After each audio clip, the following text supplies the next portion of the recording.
So glad to see you again tonight. Thanks for coming. It's really great to have such a crowd. There's still, our fourth presentation. There's two more after this. It's hard to keep coming back, but tonight we have cookies, and I know that makes all the difference. Please thank Ali for us. Very sweet. We had someone coming in, and that was their instant concern. I had heard a rumor, a legend of the cookie, that would be present, and they're here. So make sure you have what you need so we can have sort of our version of popcorn in this little presentation. So tonight we begin with Saint Elena. She's also known as Saint Helena. Here in this church, in Romanian tradition, Eastern European tradition, she's known as Saint Elena. And she's a fascinating person who had a tremendous impact on world history, really. And that's particularly interesting because this person, who is known to have been at one time the most important woman in the world. For one brief shining moment, she was the most important lady in the world. See that statue? That's in Rome, at the Vatican. And the Catholic Church, the Western Christians, revere her greatly, as do the Eastern. And she is remembered, and we'll discuss why.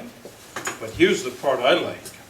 Do you know that this most important in the world, woman, was born as an innkeeper's daughter, as a poor person? She's known as a stabulari. You folks who study grammar with me, stabulari, can you imagine the derivative? Stablu, stable. Person of the stables. She was that poor. And in those days, people who were born into that level of society didn't rise up in the world. And yet she became empress. Augusta, imperatrix. So this stable maiden, this lady of the people, born somewhere in what is now Serbia, was to become Saint Elena. What a story. Some people have called it a Cinderella story. Her husband was a Roman soldier who went out into the wilderness to fight the barbarians and met this lovely innkeeper's daughter.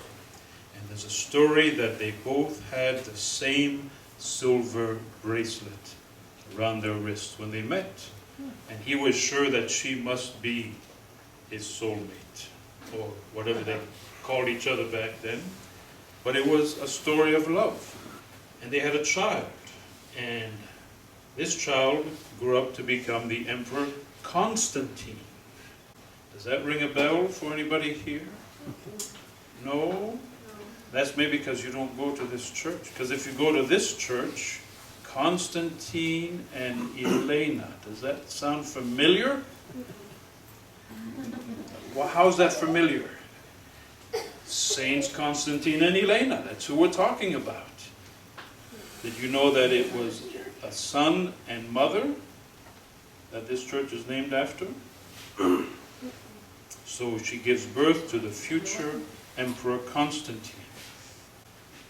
However, backstory in the background. This is what was once Jerusalem. In 70 AD, Jerusalem was totally destroyed, so much so that they gave it a new name. It was no longer Jerusalem. It was just a Roman town. Everything was destroyed. Only a little piece of the wall of the temple was left to this day. And it was just an abandoned city, really. The very place where Jesus walked. This was the setting in the background of St. Elena's life. The Holy Lands were not known as Holy Lands. They were just destroyed ruins of a once glorious place, forgotten for hundreds of years. And it's St. Elena the innkeeper's daughter, who would bring it back to its glory as the place where Jesus walked and lived and died and rose again, thanks to Saint Helena. This is her son, Constantine, and you'll find out in a minute why he is so significant as well, even though we're concentrating on his mother. And I want to tell you one other part of her story. So, this wonderful love story between the innkeeper's daughter and the Roman soldier, right? Who had the same bracelets on when they met. 18 years later, he is in line to be very important in Rome. In fact, he's going to be the next emperor. But the way he can become that is to be rightly married, not to an innkeeper's daughter, but to the niece of the current emperor. So he divorces Helena. He drops her after 18 years so that he can have the relationship necessary with the emperor and his family to become a powerful man. That's what he's willing to do. So listen now. For 30 years, Elena lives unknown, forgotten, abandoned, disgraced. She's now just the divorced wife. She has no position. She's a nobody for 30 years. And she was in her mid-40s then, so the rest of her life, nobody hears about her. Nobody has any idea that she's the future Saint Helena. But during all that time of her being forgotten and dropped as the wife of the future emperor, to be this nobody in the shadows, her son, Constantine, is loyal to her, loves her like a good son, takes care of her, remembers her, even though he's busy fighting all kinds of people. And that brings us to what happened to Constantine. Now, I imagine all the grown-ups know the story. I don't know if you all know the story. Why was Constantine so important in the world? Do you know? He made Christianity legal? That is correct. You got it. And he did that in a very wonderful way. That picture, you can see that. There he is on horseback. He has a vision. Now, there are several versions of this story. A dream or a vision, a dream and a vision. Whatever it is wondrous. It wasn't that he just changed his mind one day. Something supernatural happened, miraculous. So I'm going to help you experience that, so it's not just a picture that helps you imagine it. We're going to look at a little video. Now, those things are always unsure to show because it's somebody else's interpretation, and we'll have to discuss that as well. But I want to give you a feeling for what happened on that day that changed world history. So let's take a moment and watch this little representation of the day.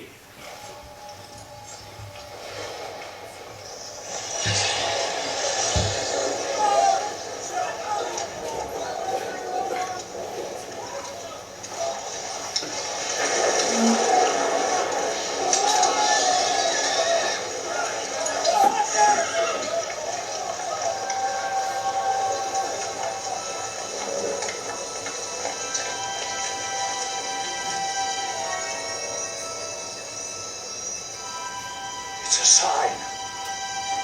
You see? From God.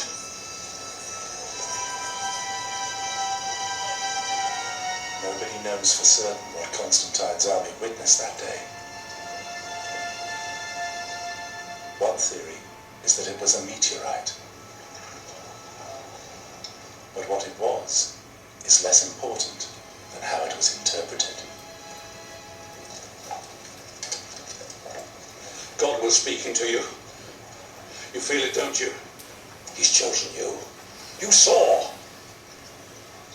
It was a sign. Make this sign your standard. Paint it on on every soldier's shield. By this sign, you will conquer. Believe. Believe.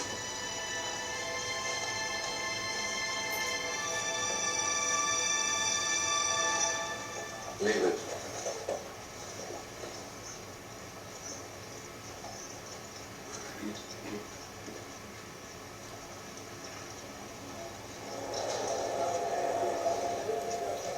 Meanwhile, Maxentius was putting the finishing touches to his battle plan. The Milvian Bridge. Constantine's army. Now he's got to cross the Tiber somewhere, and this is where we will trap him. I've made a, how can I put it, modification to the bridge. And it is full of Constantine's troops. You pull out a pin here.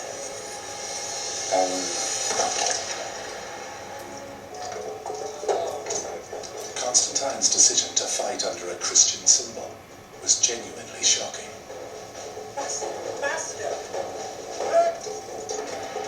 For hundreds of years, Roman soldiers had gone into battle under the banner of their traditional gods.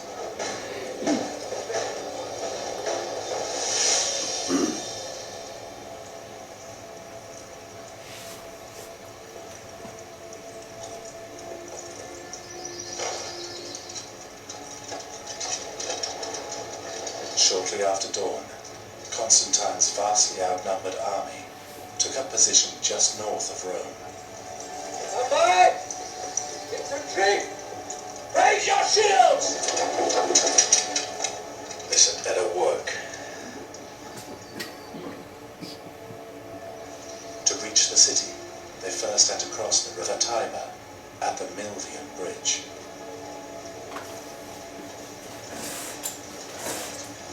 Maxentius' 75,000 strong army had massed on the Roman side of the river.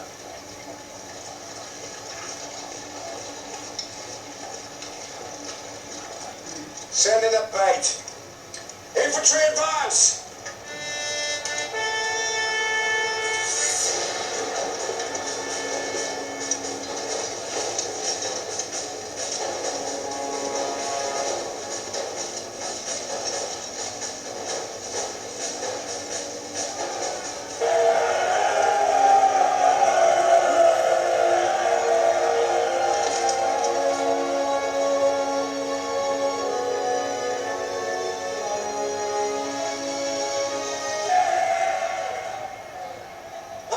To liberate, not to conquer.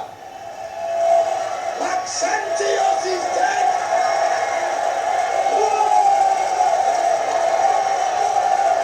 Your suffering is at an end!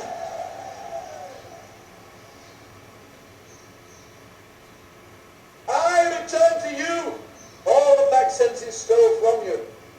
Your lands, your privileges, your honor.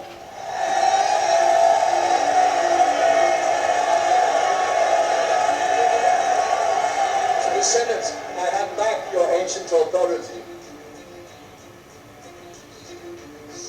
Rome! I return to you your glory!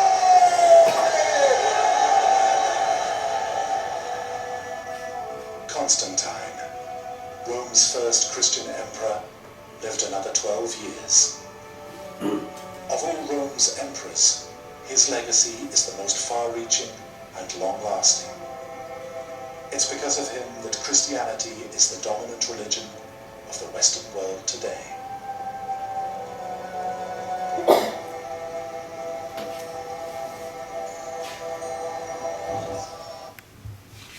Okay, moms and dads, you notice that the battle didn't happen. We didn't have to watch Hollywood's version of that, but we did have to hear the filmmakers' ideas, and so I want to do a little critical thinking. Did you remember the beginning when the amazing sign happens?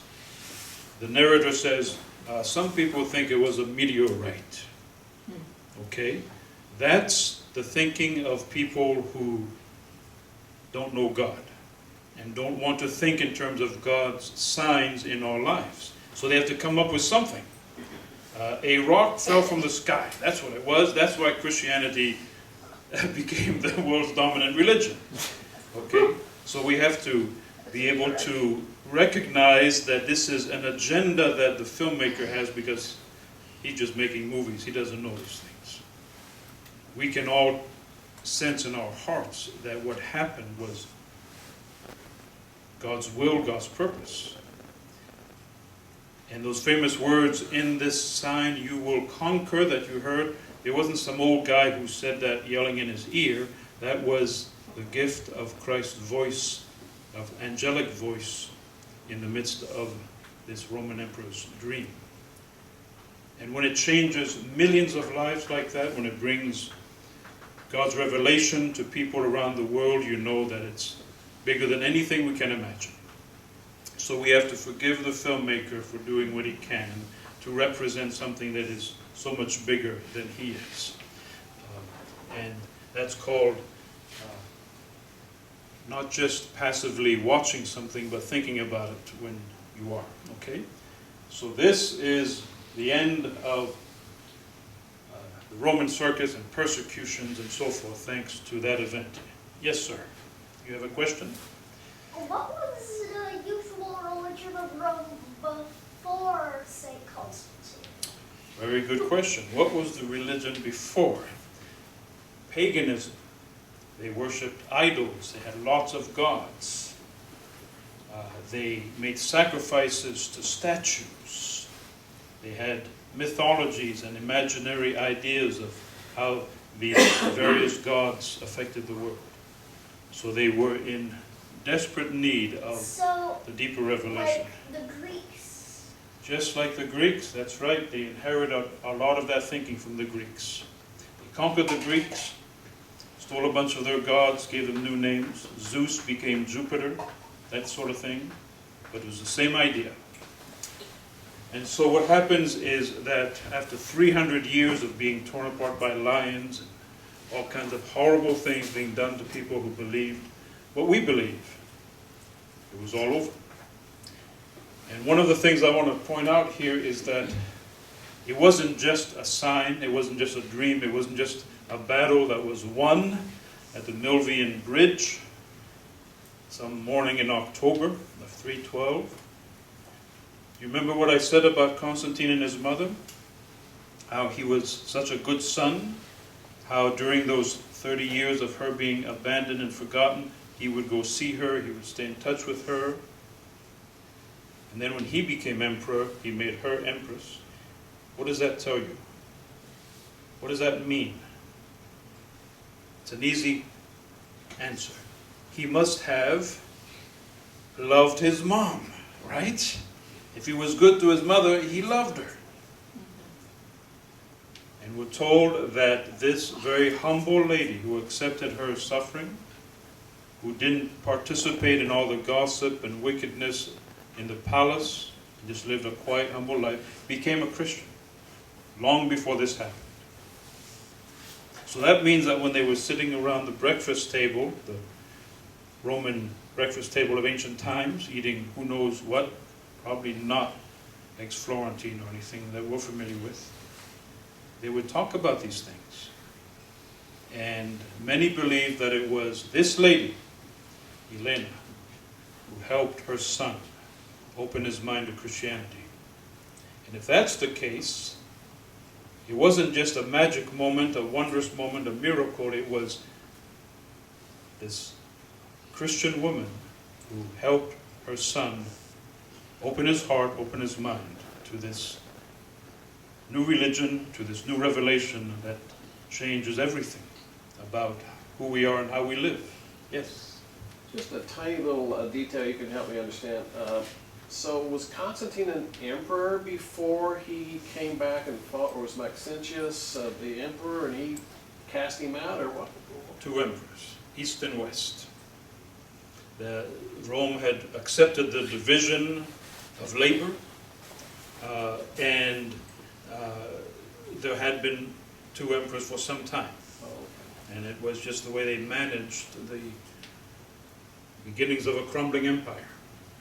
You can imagine being emperor in the West was much more difficult than emperor of the East, because in the West, the world was full of the people we met last week. Remember them? With the horns on their helmets and the battle axes. What did we call them? That's right. Remember? It starts with a B. That's it. Barbarians. There were barbarians all over the place. And they kept fighting with the Romans all the time. So life was not easy. So now we come to that which made Helena become Saint Helena and caused this church to have her name attached to it. You can certainly see what this is, right? Crucifixion of Christ? That is correct. Imagine this now. This event happens that changes history. God enters into time. You have a question? Does anybody live near it? Near what? The site of the crucifixion? Yes, and that's exactly what I was going to say.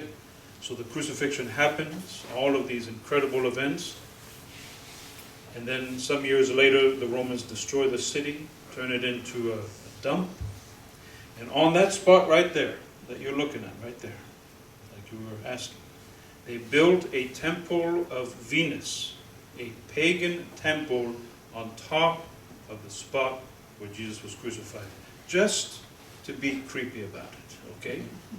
Just to hide the evidence that something special had happened. Yes? So they tore the site down? That's right. They just tore everything down, put something on top of it so nobody would ever know what had happened there. Or, because for a second I thought that they just built the temple over the thing. No, they took the cross down, they buried it, they wanted to cover everything up so nobody would ever know. So, And then probably somebody accidentally digged it up. no. This is the story of Saint Elena. She's the one who found the cross. You see? That's the amazing thing. Did she just accidentally dig it up? Stumble on it or something? No. Let me tell you about it. That's why we're having this program. In fact, I've got a little brief video to show you about that. So after Constantine becomes Christian, after Christian is made an accepted religion, and Helena is now living with the sole emperor of the empire, her son, because he is so affected by the sign of the cross that changed everything, he and his mother come up with the idea of finding the true cross. And some say that Saint Helena quoted one of the Psalms, I think it's Psalm 137, saying, I want to stand on the place where his feet have walked. She wanted to be in the very streets, the very land that Jesus walked. And so he sent his mom, who was in her 70s. Can you imagine how old that is? 70s. I'm joking. I'm not that far from it. But I'll bet these young people think that's really old, don't you? And it was really, really old back then because people didn't live that long. That's right. The average life was 45. At 45, you were old and you were ready to go. And that was the case for centuries and centuries. So in your 70s, that is seriously old. As of today, you were like 170. That's right. Today's 70 is the new 55 or something. Let's hope so. So this old woman goes on this journey to this place that has been forgotten by the world and abandoned. So let's watch this brief little video about her journey. According to church tradition, 300 years after the execution of Jesus of Nazareth, the mother of the Roman Emperor Constantine Empress Helena, arrives in Jerusalem. She is arguably one of the most revered women of antiquity and of all time.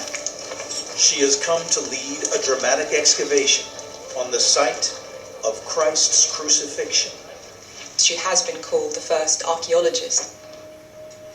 She is said to have personally discovered the most sacred symbol in Christianity, the true cross, the cross on which Jesus was crucified.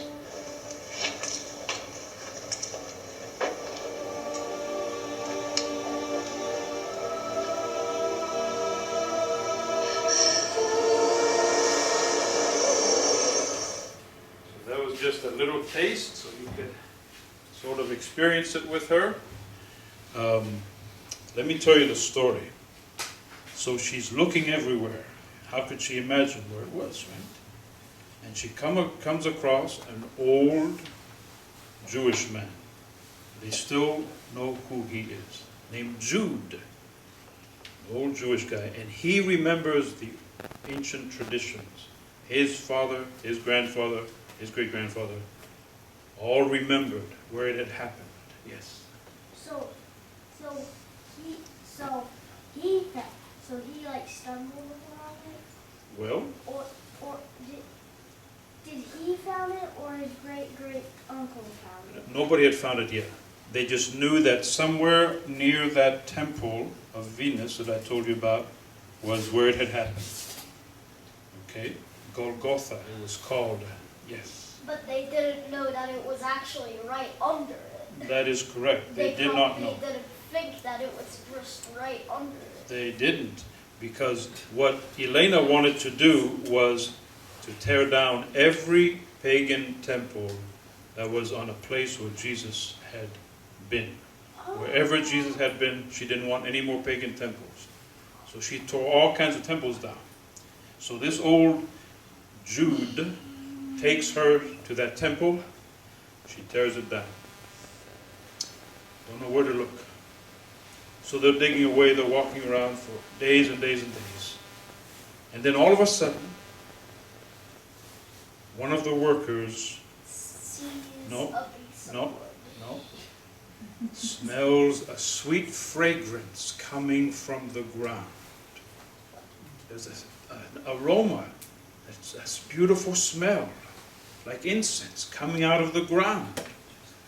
And so they dig into the ground, and they find 3 crosses.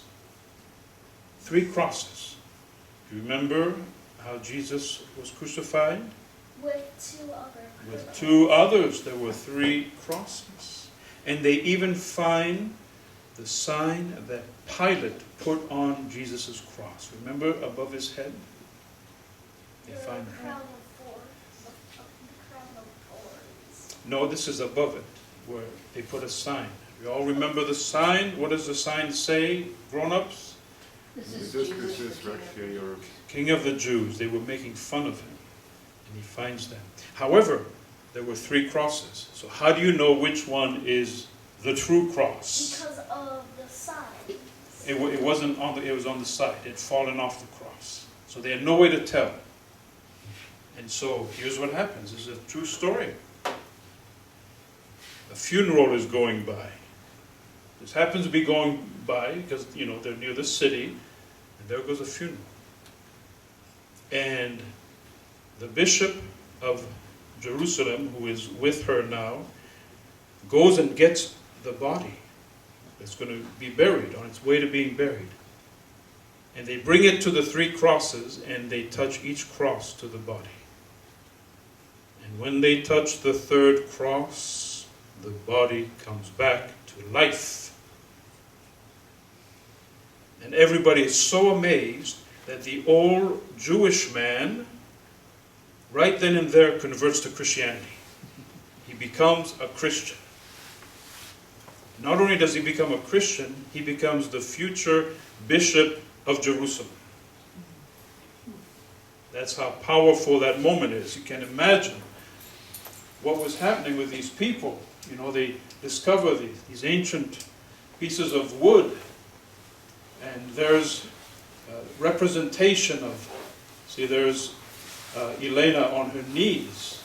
They are so stunned at what a miracle this is. All these images of that incredible moment. And here's what I just described to you. Here's the body they bring over to touch the crosses. And then there's another story that a very sick woman comes by, and they have her touch each cross, and she touches the third one and is instantly healed. So they know this is it. And Saint Helena is the first one to prostrate herself in front of the cross. So think about this. Haven't we all, in services, prostrated ourselves in front of the cross? At the exaltation of the cross, at these special services, Saint Helena is the first one who did that. And people were so amazed, so awed, they asked the bishop, please raise it high so that everybody around can prostrate themselves, worship it. And so everybody started saying, Lord, have mercy, as that cross came back up into the air for the first time since the crucifixion. I'm going to show you one more little video of that incredible time and experience.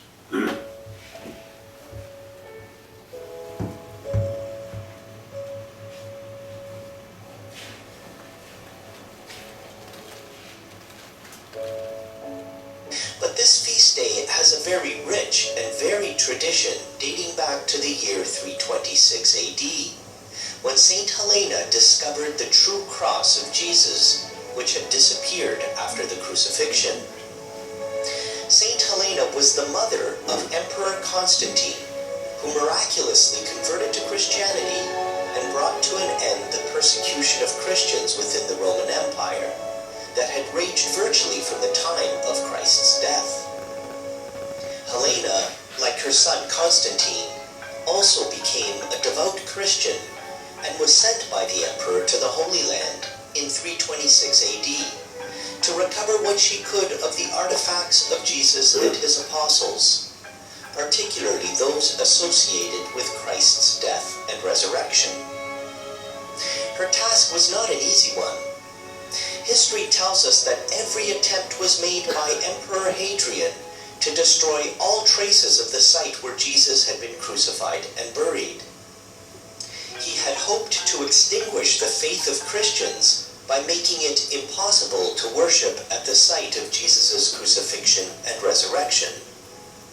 He had the ground around Golgotha covered with earth, and temples and statues to Jupiter and Venus built on the site.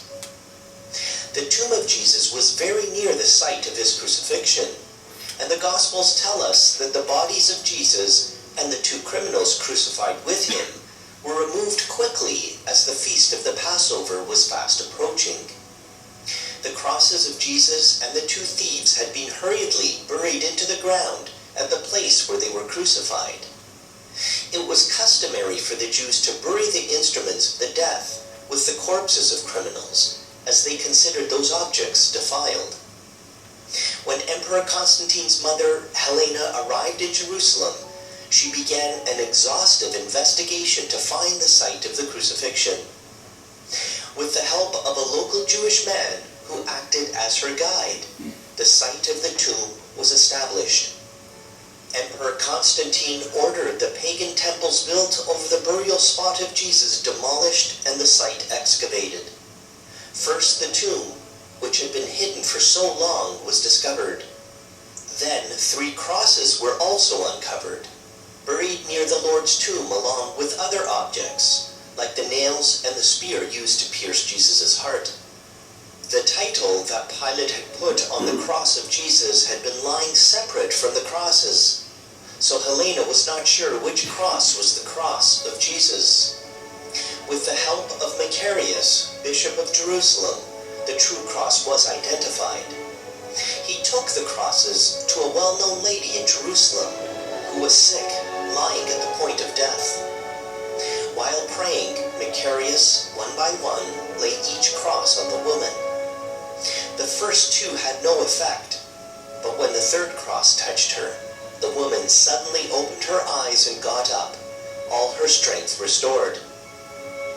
After the cross of Jesus had been identified in this way, Helena built a church over the place where she had discovered the cross. Part of the cross she sent back to Rome, and can be seen in the church that had once served as her own private chapel, the Church of the Holy Cross in Jerusalem. She also left a part in Jerusalem, in the church she had built on the site of her discovery of the cross and our Lord's empty tomb, the Church of the Holy Sepulchre. I want to share with you that, the world is so cynical and rejects this kind of wonderful thing.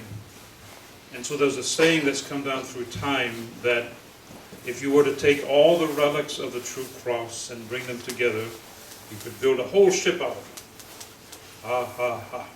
Right? Well, I've identified who said that. So ladies and gentlemen, you kids won't know what this means or who this is.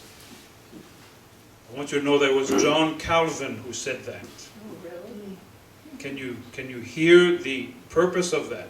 Total mockery of relics, of the devotion of early Christianity, of the traditions of the church, by this reformer who was a key figure in Protestantism and who also watched his opponent be burned alive for disagreeing with him on his idea of the Trinity. So that's who's behind creating that kind of doubt and mockery. But the best part is this.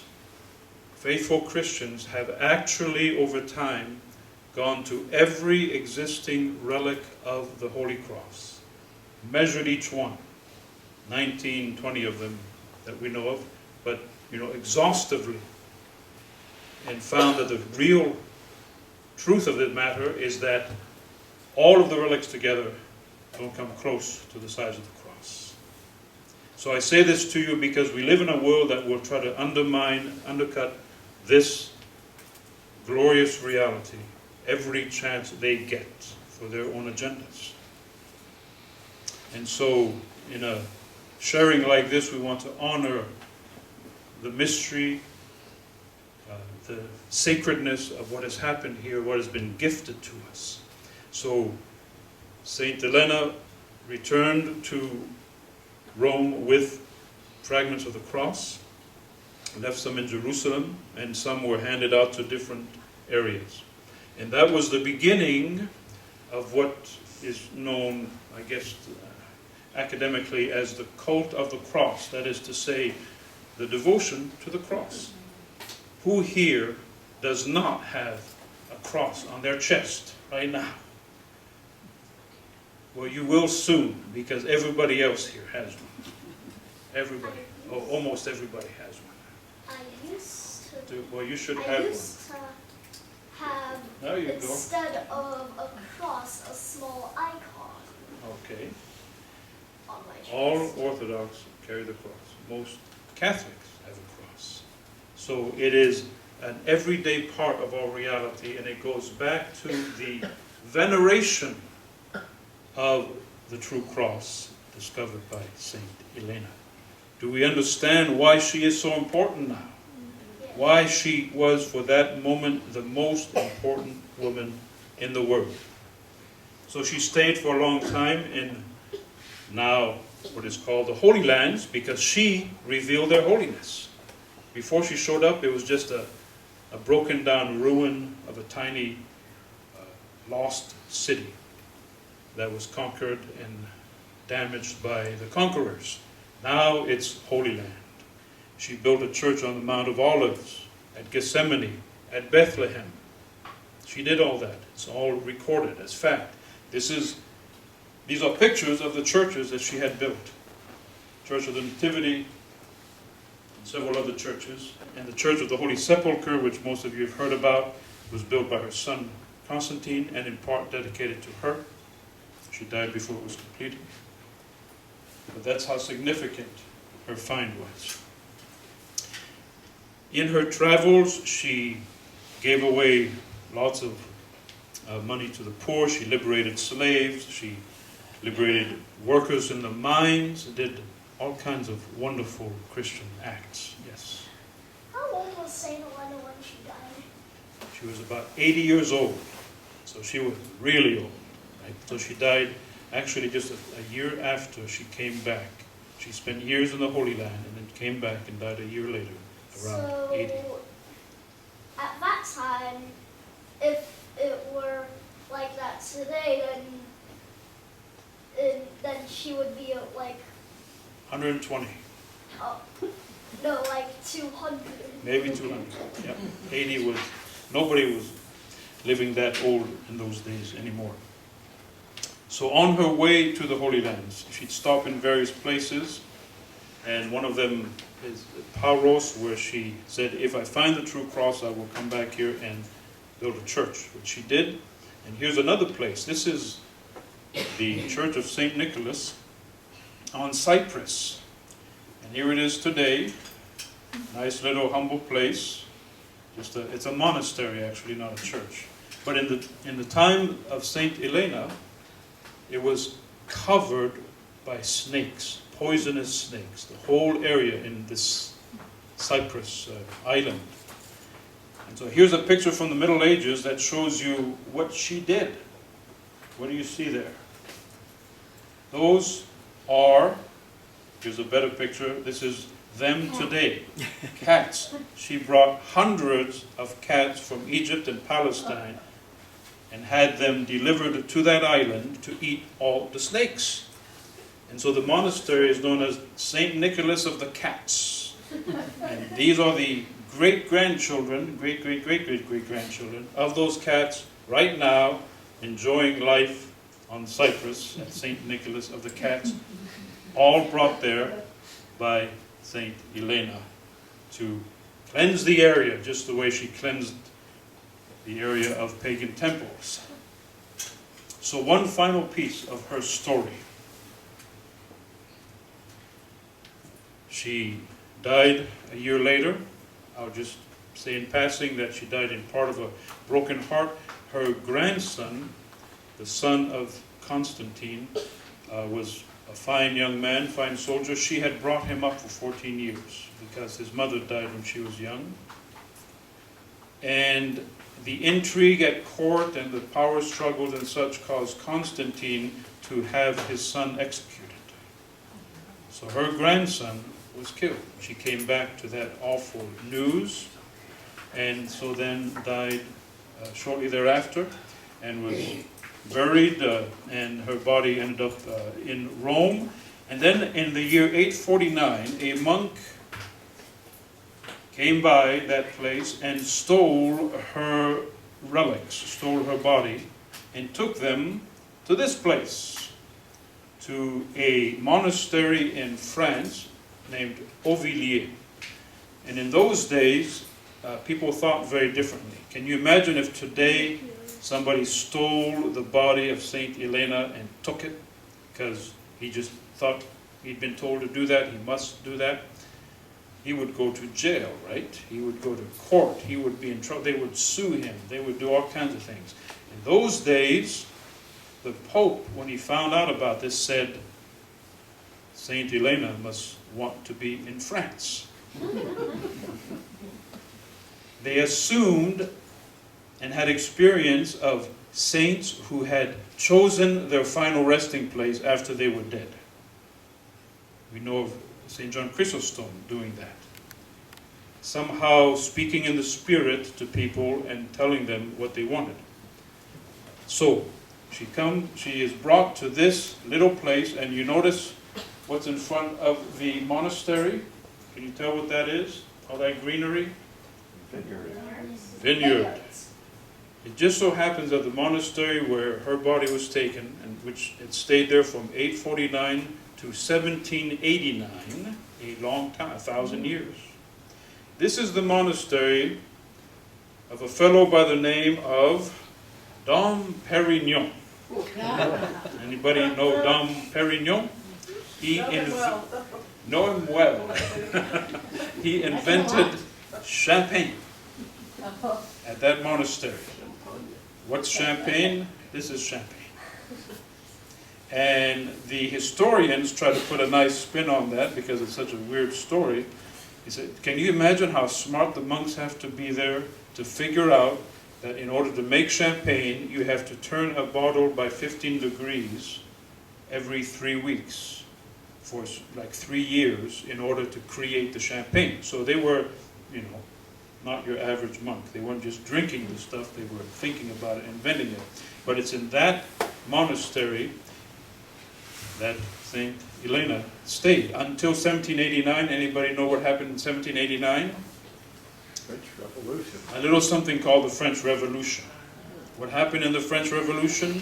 They tore down all the churches, they killed all the priests and monks, they rejected God. They went to that monastery and tore down the stones of the walls to sell them. And right when that happened, when the revolutionaries were coming to the monastery, one fellow, Don Grossard, you know his name, I think he was the wine keeper or something, took the body and hid it, took the relics of Saint Helena and hid them, and then they caught him, put him in jail for 30 years. So 30 years later, he comes back to the ruins of the monastery and finds the relics. Now the relics are in another church, because this man who went back and found the relics went to Paris, where the former abbot of that monastery went, and he found the knights of, I forget which knights they are, but knights who considered Saint Helena to be their patron saint. So they took care of her. And to this moment, right now, her relics are on that street in the church that you see the spirals of. It just so happens that that street is one of the dingiest streets in Paris. And somebody has said that she went to the Holy Lands and destroyed the Temple of Venus, only to end up on the street of Venus, for those of you who catch my drift, where life is such a disaster.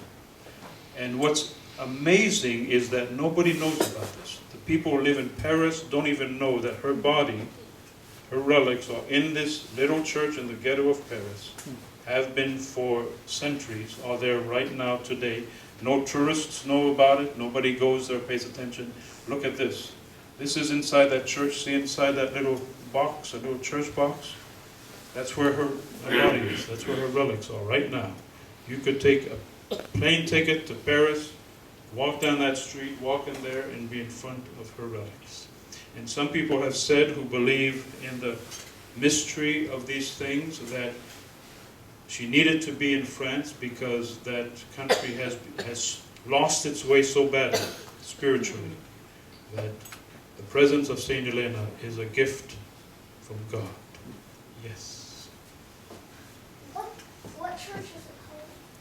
This church here, Saint-Lieu de Gilles. You'll have to study some French and then you'll know what that means, okay? What does it mean? Well, it's somebody's name, okay? But it's on Saint-Denis, which, by the way, if that rings a bell, Saint-Denis, it was in the news recently. That's where they caught the mastermind of the Paris massacre. Oh, Saint-Denis. Saint-Denis, that's right. Yes? Is it abandoned? Does anybody go there still? It is a little church that people use every Sunday. And this is in a corner of the church. But nobody talks about it because nobody thinks anything about it anymore. They don't believe in it anymore. They don't remember Nobody her. knows about it. That's right. They don't. They're not interested. And if they knew, most of them wouldn't care that Saint Helena is still around. I must have missed it. Is it an Orthodox church? No. It's is it Catholic. It's a Catholic church. Okay. Yes. Is her body in that box? Yes, it is. How do they fit in there? Well, let's put it this way. The body is in pieces because she died in like 327 AD and now it's 2015. So 2000 minus 330 is, somebody tell me, because 1670. there you go, 1670 years ago. That's a long time. that we kind of, 1,617. something like that, just about that. So we turned to So- dust by then, you know? So So she- it's already rotting. Oh yeah, for sure. Except that we know that the relics of saints don't rot in the same way, don't putrefy. Some of them remain composed and let out a wonderful aroma. Does that sound familiar? A wonderful aroma? Where did we hear that earlier tonight? Wonderful aroma. I'm done. You forgot? Anybody remember the wonderful aroma that somebody When smelled? Saints, when one of the workers smelled the.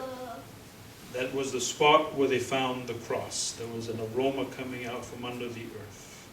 That's right. So that is why she is, Saint Helena, so honored today. There she is with the cross. You can imagine what that means for all of us, that she recovered it from under a pagan temple, that she made honorable again the places of the Holy Land, and gave us back some of the most important relics of Christianity. There she is. She looks 70 in this icon. Usually they don't paint it quite that realistically. She and her son, and all that they did for Christianity. And it's really meaningful that this church is named after them. And now you understand why that is significant. And a little commercial for next Sunday, if there isn't a Colts game in the middle of the afternoon. We're going to discover this fellow here, William the Conqueror, and the Battle of Hastings, the man who built England, from which so many of us come, and the history that goes with it, the Normans and the Saxons, later Robin Hood and the Sheriff of Nottingham, a familiar name to some of us. No. Next week, William the Conqueror. Thank you very much for your attention. Enjoy. Thanks, Mr. Nottingham. Just a little postscript. Yes, please. If you can see this, this is a special hymn to St. Helena that I have. Her own authority. Shall I read it? Yes, please. The Empress Elena, mother of Constantine, sought the cross in Jerusalem, thus becoming like unto the apostles. She calls us also to honor the cross, for in this sign, the standard of victory over the enemy, we are granted the salvation of resurrection and the triumph of the heavenly Jerusalem. Wherefore, O holy Helena, pray to Christ our God, that all souls may be saved. Wonderful. Thank you very much. So she is still with us in spirit, someone that we can pray to. We kiss her icon in the narthex of this church every day. Yes, so in 70 AD, the Romans destroyed Jerusalem, basically. So until that time, I mean, when St. Helena, then it was just kind of barren. There was nothing there. I mean, they just, the emperor wanted to put a temple there, but was Jerusalem still in some way standing or thriving? Or? Well, it was a town, you know. There were people living there, not many Jews, because it had all been deported or massacred. And it was a backwater town with a new name. It was no longer Jerusalem. So this is right What on do the they call outskirts. it, do you know? I have it in my notes. It's like El Capitolare or something like that. An Italian name, completely removed its identity. It's astonishing. And when did it become again Jerusalem? At this time? Yeah, so in a sense, she was really one of the founders of the Jerusalem then, of the city that we kind of know now with all the holy places and everything. Correct. She truly is the founder of the Holy Lands. It's an amazing story. And remember how it all began, the Cinderella story? She was just a little girl from no place, you know, with no prospects. Innkeeper's daughter to become such a special person. I've always had, how much esteem does the Western Church really Half for half for her. her and her son, because I don't know any Catholics named Elena or Constantine. I Well, mean, the old Catholic world did hold her in high esteem. There are orders of Saint Helena. There are churches named after her in the West. But I would say that's ancient now. yeah, You know, you just don't hear that very much. that's right. And Catholicism. yeah, and just like her relics in the middle of the city being unknown, It's unfortunate, yeah. yeah, it represents the barrenness of our times.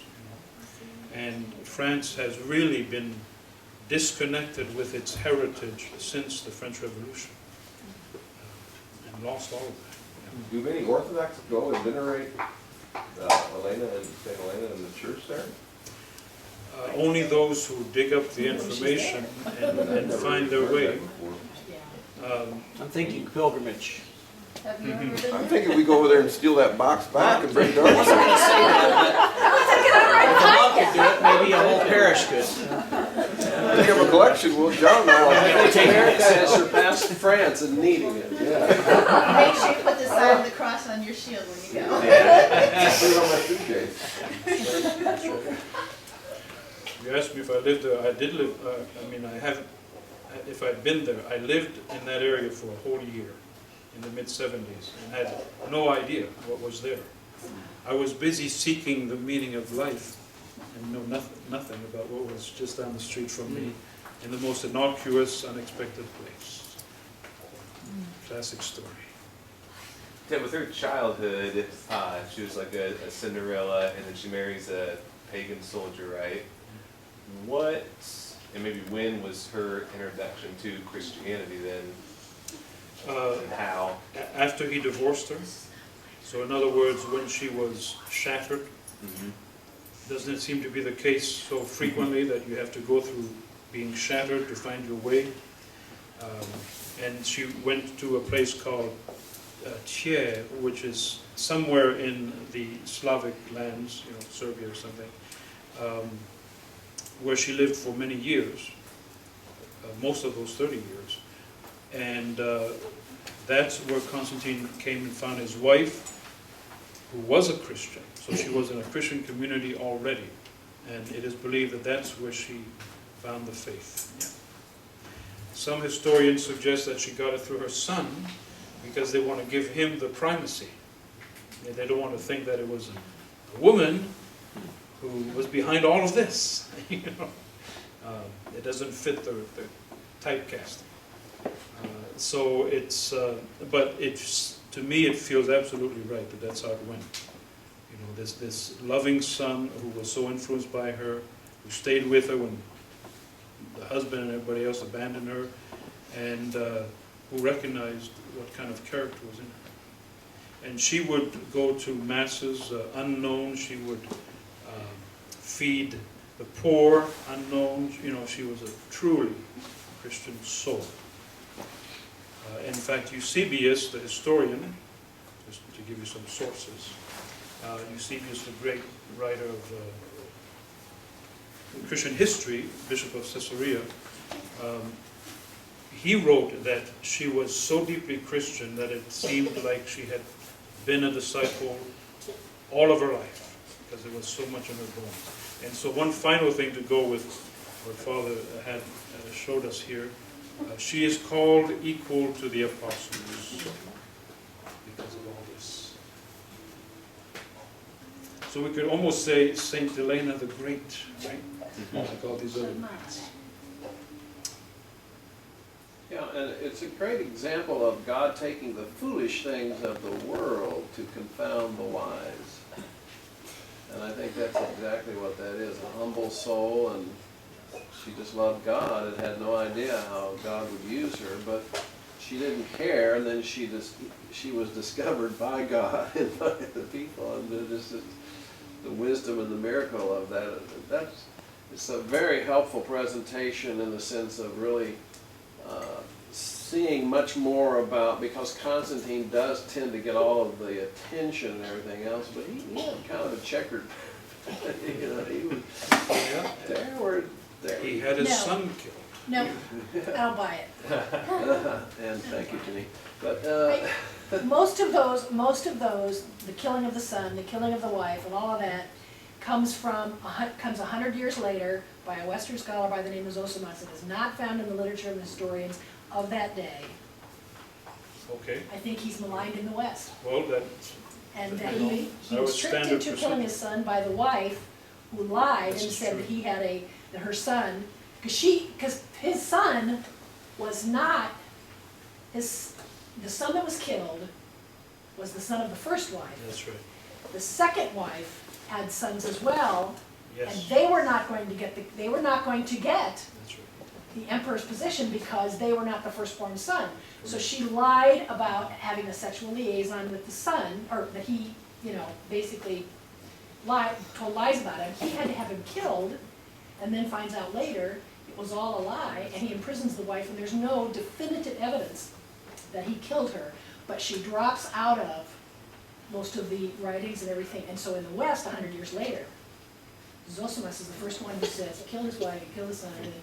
And I think in the West he's maligned because he moved the capital to Rome. Rome is no longer the gem of the empire. He moves it, and he's not very well respected. by Well, Western we churches. learned in the Charlemagne days that there was an aggressive effort to malign all Eastern Orthodox.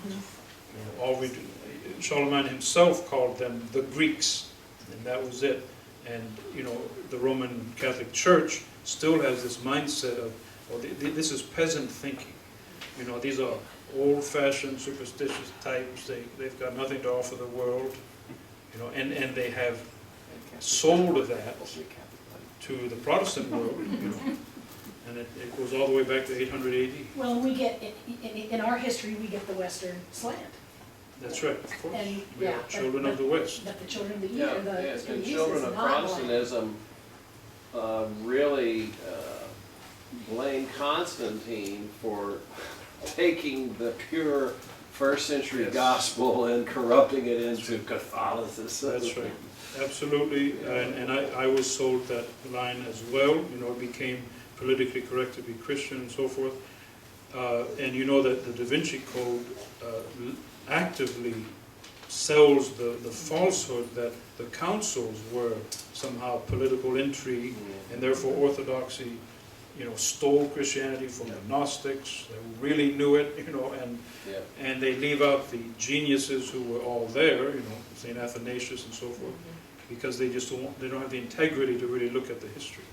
And but we are all left with this perverse idea of the councils, the Holy Fathers, all of that, which makes it easier for then the Protestants to just leapfrog right over all of that and say, we'll just figure it out for ourselves. Yep. And skip out of the true church. Yeah, a lot of us have bumped into, and I'm saying I was probably guilty of this too, of really committed Protestant Bible believers who really genuinely said, why would you want to read the Church Fathers? We have the Bible, why would you want to do? So that deep prejudice and mindset is really still there. So for those of us who know Protestant brothers and sisters who might be influenced, this is very important information to help really kind of counter some of those myths and some of those prejudices that are out there. Absolutely. It's the crack in the wall of the ocean that we don't know we're in, of Protestant thinking, that keeps us from the mystical thinking of Orthodoxy. Yeah. Thank you, kids. You've been wonderful.